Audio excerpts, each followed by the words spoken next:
Good morning mga kababayan. Nandito po tayo ngayon sa Kabangkalan, Cebu City mga kababayan. Mga kababayan, magko-comment po tayo ngayon tungkol ito sa maisugra. Ha? Napakahirap ang dinaanan ngayon ng maisugrali mga kababayan. Maisug.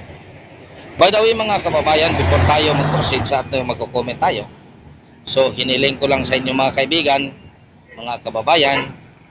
So pa-subscribe naman.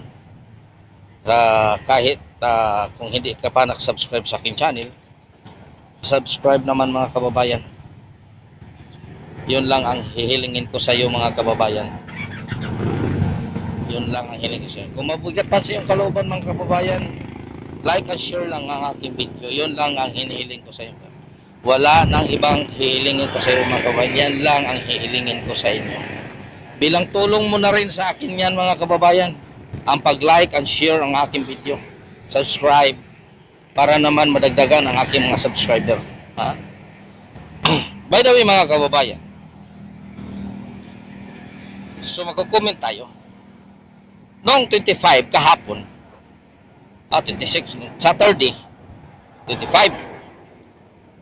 So naka-schedule sana ang maisugrali sa Tacloban. Ngayon mga kababayan, tingnan mo nga kung wala pa silang tinatago, bakit hindi sila pumapayag kapag ang maisugrali ang magrarally? Bakit kaya? Sa inyong palagay mga kababayan, anong meron? Gusto siguro nila mga kababayan na hindi sila punahin sa kanilang mga ginagawa. Yun ba ang gusto nila mga kababayan? Ha? Gusto nila hindi sila punahin sa kanilang mga ginagawa. Pagkatapos, marami mga dump truck, mixer nandoon sa Freedom Park nila. Napakarami kay kuno auction. Tingnan mo naman mga kababayan. Sa inyong palagay mga kababayan, tama ba ito ang ginagawa nila? Ha? Tama ba ito ang kanilang ginagawa? Ha? Magrarally ka. Ha?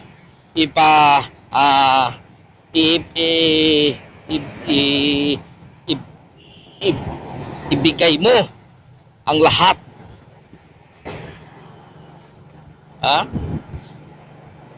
Isasabihan mo ang lahat ng hinanaing mo sa gobyerno. Ipilalabas mo ang hinaing mo sa gobyerno kung ano-ano ang meron o kung anong wala. Pero hindi sila gusto mapunahin ang kailang ginagawa mga kababayan. Hindi sila gusto. Ha? Tingnan mo nga. So, ibig sabihin mga kababayan, kung sa inyong palagay, meron silang tinatago. Ha? Na hindi gusto marinig ng taong bayan. Di ba?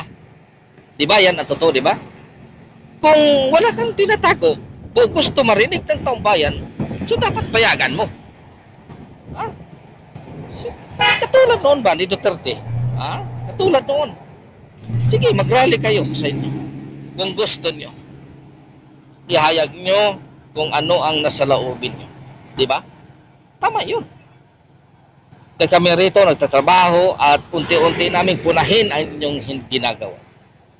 Di ba mga kababayan? Tama ba yun? Di ba? Pero bakit ngayon mga kababayan?